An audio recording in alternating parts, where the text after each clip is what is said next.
रखड़न के इंतजार साईं दिल पर दीदार करायो दिल पर दीदार करायो बदड़िए गुरबदार साईं बदड़िए गुरबदार साईं दिल पर दीदार करायो दिल पर दीदार। अस्सलाम वालेकुम।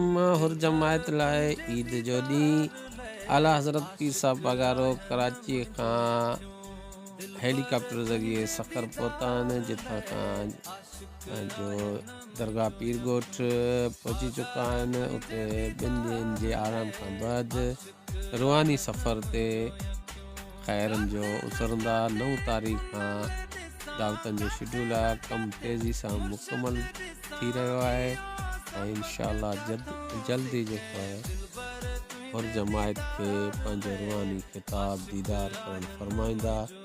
9 तारीख़ खां दावतनि जो सिलसिलो शुरू।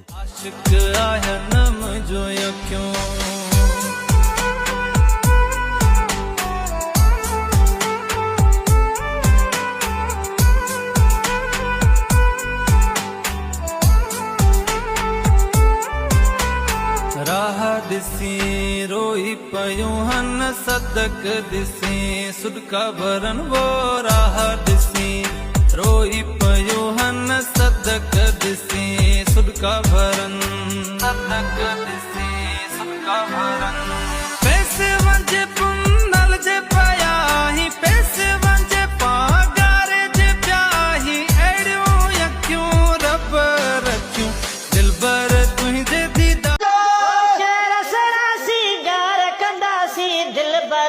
दीदार कंदासी वो शेर सड़ा सिंगार कंदासी दिल भर जा दीदार कंदासी बेड़ो आहे रब तारो सजी सांगड़ के सिंगारो है बेड़ो आहे रब तारो सजी सांगड़ के सिंगार।